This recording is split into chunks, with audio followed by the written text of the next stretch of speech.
Atos 5,42 diz assim: todos os dias, no templo e de casa em casa, não cessavam de ensinar e de pregar Jesus, o Cristo. Vamos ler juntos mais uma vez esse texto? E todos os dias, no templo e de casa em casa, não cessavam de ensinar e de pregar Jesus, o Cristo. Vamos orar mais uma vez. Feche seus olhos, abaixe sua cabeça. Pai, te damos graças, Senhor, por esse dia tão precioso, pela tua santa, bendita e eterna palavra. Pedimos que o teu Espírito Santo, de quem nós dependemos completamente, de quem nós aprendemos e queremos aprender nessa noite, Ele que nos leva a toda a verdade, Senhor, inunde esse lugar com a sua presença abençoadora. Abençoa cada um aqui, Senhor. Cada um de nós receba a sua porção de graça, de favor, de alimento espiritual. Nós precisamos ser alimentados com o pão da vida que é Jesus. Que nessa noite cada um receba do Senhor, em nome de Jesus. Amém. Amém. Hoje estamos celebrando a ceia do Senhor. Celebrando e atendendo a um mandamento do Senhor Jesus, que diz que nós deveríamos anunciar a sua morte até que Ele volte. E esse texto que a gente leu, ele aconteceu um pouco tempo depois que Jesus havia sido morto, ressurreto, depois que Ele passou aproximadamente 40 dias entre os seus discípulos. Ele já havia sido elevado aos céus. 10 dias depois, os seus discípulos que estavam ali em Jerusalém foram cheios do Espírito Santo. Começaram a espalhar o Evangelho de Jesus. E houve um mover tão poderoso que muitos, milhares aos milhares e milhares, começaram a se confrontados com seus pecados e começaram a se converterem ao Evangelho de Jesus Cristo. E diz o texto aqui em Atos 5,42 que todos os dias, diga comigo, todos os dias, eles estavam no templo e de casa em casa, eles não paravam de falar de Jesus, eles não paravam de falar sobre Jesus, eles não paravam de ensinar a respeito de Jesus. Isso que a gente chama, irmãos, de uma igreja que tem duas asas, né? Uma asa é a asa do templo, culto de celebração, um momento precioso como esse, que a gente se junta, que a gente se encontra para cultuar, para celebrar. Mas também uma igreja que se reúne nas casas. Foi assim que aconteceu e é assim que começou a igreja. No primeiro século, a igreja se encontrava no templo, não exatamente dentro do templo, porque o templo não comportaria tanta gente. Ele se encontrava no pátio, chamado de pátio dos gentios, aquele pátio enorme que ficava ao lado do templo. E ali eles se encontravam para cultuar, para celebrar. Mas eles também se encontravam nas casas. As casas eram o principal lugar de encontro, porque mais tarde, com a perseguição, primeiro feita pelos judeus, e depois uma perseguição imposta pelo Império Romano, eles não puderam mais se reunir no templo, não puderam mais se reunir de forma pública. E eles agora continuavam se reunindo, mas em casas. Porque até hoje é assim, onde tem perseguição, a igreja não vai morrer, a igreja não morre, a igreja não se acaba. A igreja de Jesus, ninguém poderá jamais detê-la. Não tem nenhum governo autoritário, déspota, ditatorial, seja lá o que for, ateu, o que for, não vai conseguir fazer retroceder a igreja de Jesus Cristo. Assim, a igreja se reúne hoje em países comunistas, em países islâmicos, em lugares onde é proibido nem sequer, nem professar a sua fé. Você é proibido de fazer parte de alguma religião diferente daquela que eles professam ali, nesses lugares, a igreja de Jesus está presente, de casa em casa, escondido, mas continua viva, porque a igreja de Jesus é uma igreja que vai durar para todos sempre. Quem crê nisso, diga glória a Deus. Mas é interessante que no nosso país, se você não sabia, esses dois lugares que a Bíblia Sagrada está falando, o templo e as casas, são os dois lugares, ou pelo menos são dois dos lugares, que são chamados ou que estão inscritos na nossa Constituição Federal. Os advogados que estão aqui me ajudem nisso. São dois lugares considerados invioláveis. O domicílio, a sua casa, onde você mora, sua casa é um lugar que tem uma inviolabilidade garantida pela Constituição Federal. Só pode-se entrar na casa de alguém mediante algumas condições que está lá previsto na lei. Tem algumas condições, mas ninguém pode entrar na casa do outro assim, sem ser chamado. Os lugares de culto também são protegidos pela nossa Constituição, sabiam disso? Esse lugar de culto aqui tem a proteção, o Estado é encarregado de proteger esses locais de culto, porque todos têm direito a se manifestar de acordo com a sua consciência, e ninguém será privado da liberdade, de consciência, de crença, sendo assegurado esse livre exercício dos cultos religiosos e garantida essa proteção aos locais de culto. O que nós queremos mencionar, amados, aqui, encontrar-se nas casas, em pequenos grupos, sempre foi um plano de Deus para a vida da igreja. Por quase 300 anos, a igreja não teve templos, a igreja não se reuniu em lugares, exceto naquele primeiro momento. Mas depois que começa a perseguição à igreja, por quase 300 anos eles não constroem templos, eles não se reúnem mais publicamente, na maioria dos casos. E em todo o Império Romano o cristianismo era proscrito, não podia se reunir, não podia exercitar a sua fé. De modo que esse sempre foi o plano de Deus, ainda hoje é assim. Porque nas casas, ou uma casa fala de família, uma casa fala de relacionamentos interpessoais, uma casa fala de responsabilidade, fala de compromisso, de comunhão uns com os outros, de unidade. Uma casa fala de que ali tem pessoas moram nas casas, nossos amigos moram nas casas. Infelizmente hoje a gente tem percebido que as casas estão cada vez menores, Os apartamentos estão cada vez menores, não são mais apartamentos, são apertamentos. Porque as pessoas hoje, a sociedade hoje, além de desejar casas pequenas porque dá menos trabalho para limpar, mas é porque também as pessoas hoje não querem mais ter filhos, elas querem ter cachorros. Talvez 1 ou 2, Enfim, eu gostaria só de mencionar algumas coisas que eu creio que é vontade de Deus que você compreenda a respeito da sua casa e a respeito da vontade de Deus para que nós façamos das nossas casas lugares onde Deus habita. Das nossas casas serem lugares da presença de Deus. Lugares onde você entra e você percebe, você sente, você sabe que Deus está presente naquele lugar. Lugares que você entra e você sabe, aqui Deus está presente. Deus está verdadeiramente nesse lugar. Quantos aqui querem que a sua casa seja esse lugar abençoado?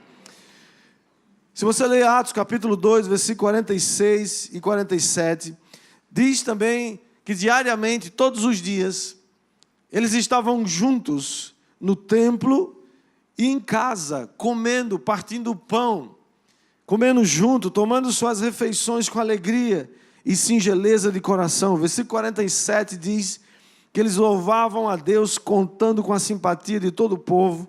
E enquanto isso, acrescentava-lhes o Senhor, dia a dia, os que iam sendo salvos.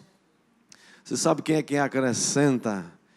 Crescimento de igreja não é fruto de estratégia, nem de coisa alguma. Crescimento da igreja, a salvação de pessoas, é fruto exclusivo do Espírito Santo, que convence o homem do pecado, da justiça e do juízo. Ainda não soltei o número 1, não. Você já acabou com atrapalhou minha surpresa. Ok, espera um pouquinho. É o Senhor que acrescenta. É Ele que acrescenta as vidas. Não somos nós que acrescentamos nada. O Senhor está fazendo aquilo que nós não podemos fazer. O Senhor está fazendo aquilo que nós não podemos alcançar, mas Ele é poderoso para fazê-lo. O texto diz que eles tomavam as refeições com alegria. Agora você pode soltar o número 1, pode soltar agora, né? Diga comigo, minha casa é um lugar de refeições com alegria. Bom, refeição com alegria significa o quê? Que é um negócio alegre, sim ou não? Eu me lembro todas as vezes que a gente vai em Israel e passa ali em Curã, um local perto do Mar Morto, e ali diz a história que viveu um povo chamado os essênios. E uma das características daquele povo é que eles, antes de comer, eles tomavam banho, faziam todo aquele ritual, trocavam de roupa e se assentavam ao redor de uma mesa e comiam as suas refeições em absoluto silêncio. Eu fiquei pensando, mas que coisa mais chata. Como é que alguém pode se assentar com um monte de amigos e ficar todo mundo calado? O culto ao silêncio, misericórdia, só cemitério que tem esses negócios. Que coisa mais legal é a gente estar ao redor de uma mesa conversando com os amigos, sim ou não? Quem gosta disso? Eu gosto. Passar a noite, então, né? Aquela sexta-feira, aquele sábado para o domingo, de repente você tem tempo no outro dia para ficar mais um pouquinho, sentar ao redor de uma mesa, ou estar próximo a uma churrasqueira abençoada. Meu Deus! No sábado nós fomos, todos os supervisores, nós fomos aqui para uma chácara, sábado à noite, né? Foi sexta-noite, é verdade. E descobrimos que o nosso pastor Roberto, ele não só é um carioca que gosta de feijão preto. Eu sabia que ele fazia um camarão maravilhoso, porque ele já me chamou para comer na casa dele uma vez, mas ele nunca tinha feito. Foi só uma vez, mas eu estou esperando a segunda ainda. E ele fez um churrasco lá, meu amigo, vou te falar um negócio. Já foi eleito, né, o churrasqueiro oficial do grupo, da toda a galera. E ele fez lá uns negócios, rapaz, fez uma misturada lá, uns troços assim, cafta, não sei das quantas. E eu só sei que ele arrasou, é verdade. E a gente, na sexta-feira à noite, não tinha nenhum compromisso de estudar nada, só a gente estava junto, conversando, batendo papo, jogando conversa fora, né? Falando das coisas de Deus e não falando da vida dos outros, pelo amor de Deus, né? Mas ao redor de uma mesa, que coisa maravilhosa, irmão. Refeição, lugar de alegria. Refeição, lugar de gozo. Refeição, lugar onde você compartilha não só a comida, mas compartilha a vida, compartilha os sonhos, compartilha também as apreensões, as tristezas, as coisas que nos preocupam. Para o crente, então, irmãos, comer junto tem que ser um motivo de celebração, pastor Ney.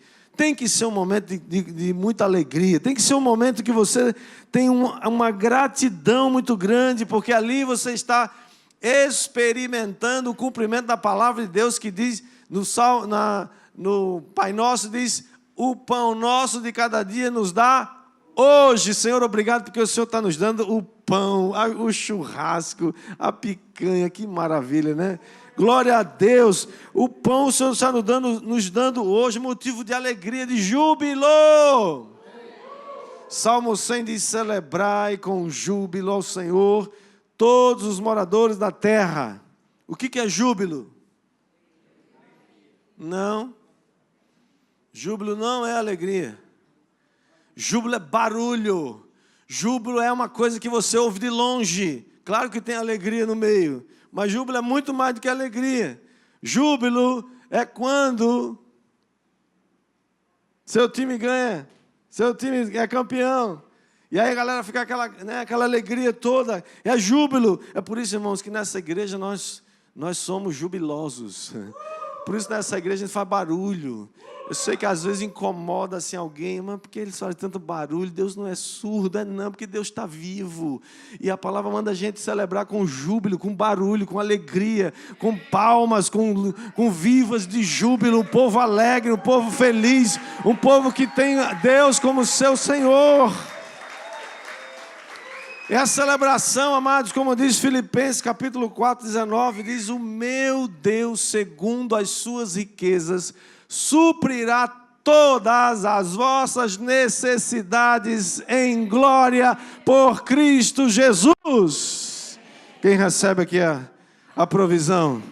Estamos celebrando a provisão de Deus, a fidelidade de Deus. Ele é o Deus da provisão. Segunda coisa, quando falamos de casa, é que minha casa, irmãos, deve ser um lugar de ensinar e aprender de Cristo. Diga assim: a minha casa é um lugar de ensinar e aprender de Cristo. O primeiro texto que lemos em Atos 5,42 diz que todos os dias eles estavam no templo de casa em casa e não paravam de ensinar e de pregar Jesus o Cristo. Irmãos, você já viu gente que só vive falando de Jesus? Com o que não é crente, ele fala de Jesus para apresentar Jesus para ele. Com os crentes, ele fala de Jesus porque está cheio de Jesus e compartilha tudo com ele. A boca fala do que o coração está cheio. Você fala com alguém 1 hora, você vai ver o que está o coração dele. Ele está lá compartilhando com você. Quem está cheio de Deus, compartilha das coisas de Deus. Sim ou não?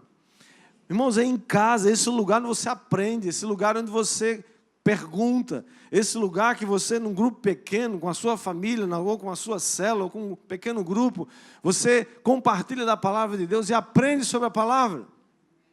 Marcos 9, 28, diz que quando Jesus voltou para casa, seus discípulos estavam com ele, e porque eles não conseguiram expulsar o demônio do garoto, cujo pai levou para ser curado, e eles não conseguiram, foi em casa, quando chegaram em casa, que eles perguntaram: Senhor, por que nós não conseguimos expulsá-lo? Aí Jesus, ao redor de uma mesa, provavelmente, estavam cansados, chegaram, né?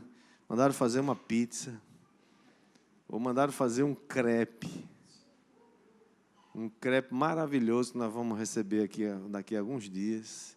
Surpresa para você que trabalhou muito esse ano e vai ser abençoado assim com um rodízio de crepe muito abençoado. Quem gosta vai dar dando glória logo aí. Ok? Mas foi ali, no ambiente da casa, no ambiente que você olha no olho do outro e pergunta: por que não aconteceu? O que foi que houve? O apóstolo Paulo, quando ele manda buscar na sua última viagem missionária, ele está voltando para Jerusalém, e lá de Mileto ele manda chamar os presbíteros, os anciãos da igreja de Éfeso, e lá em Mileto ele conversa com eles, e ele fala essa palavra em Atos 20, 20, ele diz: eu jamais deixei de vos anunciar coisa alguma proveitosa, e de vos ensinar publicamente e de casa em casa. Mas nós precisamos recuperar essa dimensão de fazer isso de casa em casa, não só publicamente. Por isso que é tão precioso. Eu sou apaixonado pela ideia da célula, porque a célula é esse lugar onde você pode praticar esse aprender sobre Cristo, tirar dúvidas, questionar, buscar, compreender, e onde nós podemos ser ministrados uns aos outros. Quem recebe, diga glória a Deus. Terceira coisa, que a minha casa, irmão, deve ser um lugar de misericórdia. Diga: a minha casa é um lugar de misericórdia. Irmãos, as nossas casas, nós somos quem nós somos, todo mundo sabe quem nós somos. Em casa a gente não tem máscaras, mas em casa também é esse lugar onde nós mais precisamos de misericórdia uns dos outros, sim ou não? Você lembra do episódio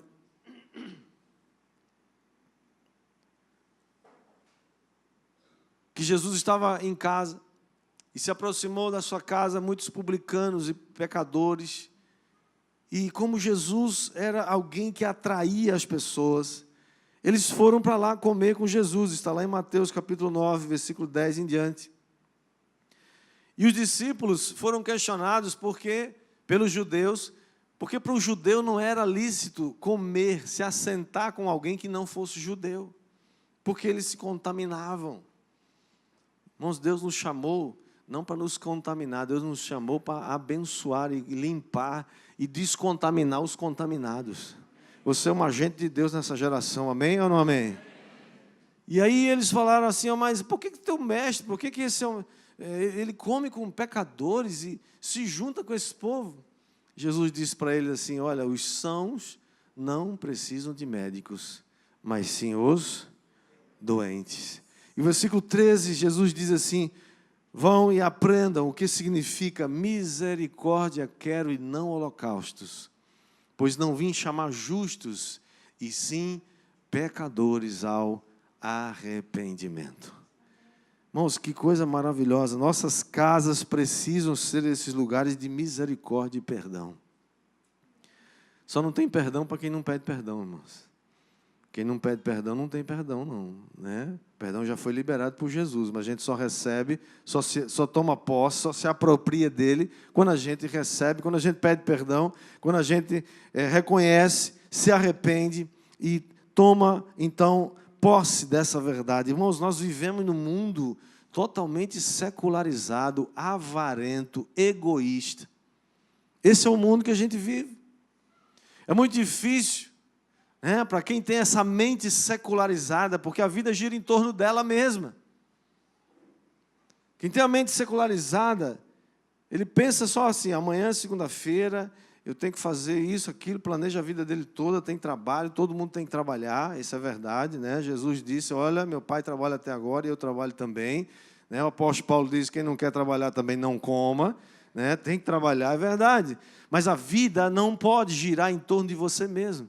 A vida não pode girar em torno do seu trabalho. Seu trabalho não é seu dono. Seu dono é Jesus, amém ou não amém? Mas a mente secularizada é essa, passa a semana toda trabalhando, quando chega o sábado diz, eu estou cansado, eu quero me divertir, eu quero viajar, eu quero sair com os amigos, eu quero curtir a vida. E aí quando a gente fala, não, vamos se encontrar com os irmãos da célula, não, que célula de novo, pelo amor de Deus, rapaz, quem aguenta isso? Já fui no culto domingo, chega, está bom demais. Porque a mente é secularizada. Eles não entenderam ainda. Eles não descobriram ainda a pérola de grande valor. Que não é essa vida, que não está aqui. Mas é Jesus de Nazaré. É Jesus Cristo. Quem vai se empolgar com isso? Quem vai dar glória a Deus por isso? Os discípulos estavam preocupados com a sua vida e Jesus começa a ensiná-los em Mateus capítulo 6. Diz, olha, vocês não fiquem preocupados, vocês estão muito ansiosos com o dia da manhã, com as coisas que vocês têm que fazer, preocupados com o que tem que comer, com o que tem que vestir, com o que tem que beber. Olha, preste atenção, as aves do céu, elas não produzem, mas o Pai do céu as alimenta. Os lírios do campo não tecem, não fiam, mas eles nunca foram, eles são vestidos de tal maneira que nem Salomão em toda a sua glória conseguiu se vestir como um deles. E o final dessa exposição, Mateus 6,33, Jesus diz assim, mas buscai primeiro o reino de Deus e a sua justiça, e todas estas coisas vos serão acrescentadas. Quais são estas coisas? Todas as suas necessidades, Deus sabe de todas elas. Confie em Deus, faça a sua parte. Não fique em casa amanhã de braços cruzados, dizendo, Deus vai fazer tudo o que eu tenho que fazer, e não faz a sua parte. Faça a sua parte. Se levante cedo, vá trabalhar. E vá trabalhar com confiança. Deus vai abrir uma porta amanhã para mim. Deus vai abrir um negócio, Deus vai abrir o seu entendimento, Deus vai te dar sabedoria, Deus vai te levar a um outro nível, Deus vai te abençoar, Deus vai te promover, mas você faz sua parte. Quem está entendendo, diga glória a Deus. E aqueles que entenderam que o primeiro lugar do reino de Deus, eles não são avarentos, como a Bíblia também nos adverte. Lucas 12:15, o Senhor diz, vocês se acautelem, vocês se guardem-se da avareza. A Bíblia chama, irmãos, Paulo em Colossenses capítulo 3, versículo 5, ele chama a avareza de idolatria. Você fala com uma pessoa o tempo todo, ela só fala de dinheiro, só fala dos negócios, só fala do que ela vai ganhar mais, só fala dos negócios que ela está fazendo. Você sabe que ali tem uma pessoa idólatra. Vive servindo a Mamon. Nós não fomos chamados para servir a nenhum falso Deus. Nós somos chamados para servir a Deus.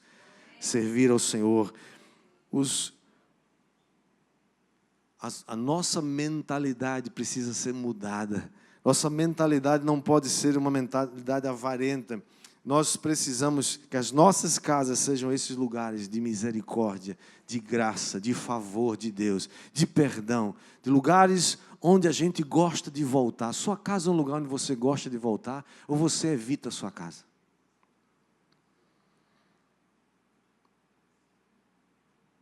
Deus deseja que a sua casa seja esse lugar que você volta com alegria, em nome de Jesus.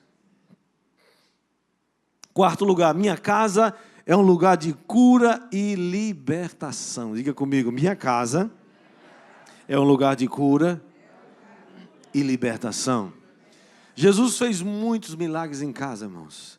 Acho que a maioria deles, provavelmente, porque as pessoas sabiam que Jesus estava voltando para casa. Jesus vivia andando, vivia caminhando pelas cidades, pelos caminhos, pelas estradas. Mas ele voltava, ele morava em Cafarnaum, na beira do lago de Genezaré ou Mar da Galileia. E quando ele voltava, as pessoas queriam chegar junto dele, porque sabia que dali tinha poder. Jesus era um homem de Deus, era uma pessoa que dava atenção às pessoas. E um dos eventos mais tremendos que você pode imaginar, esse que está lá em Marcos capítulo 2, versículo 1 a 3, que quando Jesus voltou para Cafarnaum, as pessoas descobriram que ele estava em casa e correu todo mundo para lá. E você sabe, era um paralítico, não podia andar. 4 homens, amigos, levaram o paralítico, mas não podiam chegar e entrar em casa, porque era uma multidão, gente estava por tudo que é lugar. E eles não podendo entrar, o que eles fizeram? Subiram o telhado, destelharam, tiraram uma parte do telhado e desceram com aquele homem paralítico no meio da sala onde Jesus estava. E ali Jesus olha para aquele paralítico e diz: filho, perdoados estão os teus pecados. Mas também disse: toma a tua cama, levanta-te e anda. E ele, tomando a sua cama, se levantou e foi embora. Porque aonde Jesus está, vai ter cura e vai ter libertação. Todas as vezes que nós nos encontramos, o que a Bíblia diz? O próprio Senhor Jesus disse: onde houver 2 ou 3 reunidos em meu nome, eu estou ali no meio deles. E se Jesus está presente, vai acontecer alguma coisa sobrenatural. Você crê que num ajuntamento como esse, Deus está presente? Quantos creem? Quantos creem que Jesus está presente? Quantos creem que Jesus está aqui para curar, para libertar, para salvar, para abençoar? Você precisa disso hoje, então tome posse, levante sua mão para o céu e receba em nome de Jesus. E por último, quinto lugar, a minha casa é um lugar de comunhão. Diga comigo, minha casa é um lugar de comunhão. Há muitas citações, irmãos, no Novo Testamento que você vê onde as casas se tornaram lugares de encontro dos santos. Paulo, escrevendo várias vezes, ele menciona sobre isso. 1 Coríntios capítulo 16, versículo 19, ele está falando das saudações, ele diz que existe uma casa, aliás, uma igreja na casa de Áquila e Priscila. Eles eram um casal e na casa deles havia uma igreja. Em Colossenses capítulo 4, versículo 15, ele diz: saudai os irmãos de Laodiceia e Ninfa e a igreja que ela hospeda em sua casa. Eu quero dar um testemunho aqui poderoso, e especialmente para aqueles que são anfitriões, que recebem uma célula na sua casa. Vocês hospedam uma igreja na casa de vocês pelo menos uma vez por semana. Você sabia que esse quem abre a casa, abre o coração, e quem abre a casa para receber a igreja de Cristo, abre a casa para receber Jesus, que é o dono dessa igreja. De modo nenhum você vai ficar sem o seu galardão. Quem é anfitrião aqui, levanta a mão, anfitriões abençoados. Quero profetizar na sua vida e na sua casa, que a sua casa é esse lugar abençoado em nome de Jesus. Todos nós possamos dizer como Josué disse, Josué 24:15, ele diz: eu e a minha casa serviremos ao Senhor. Diga junto comigo: eu e a minha casa serviremos ao Senhor. Que a minha casa, que a sua casa, que a nossa casa sejam esses lugares de que tem refeições com alegria. Que a sua casa seja esse lugar onde se ensina e se aprende sobre e de Cristo Jesus. Quem vai dizer amém? Amém. Sua casa seja um lugar de misericórdia, de graça, de perdão, de favor. Sua casa seja um lugar de cura e libertação. E sua casa seja esse lugar de comunhão, onde nós vivemos na presença de Deus.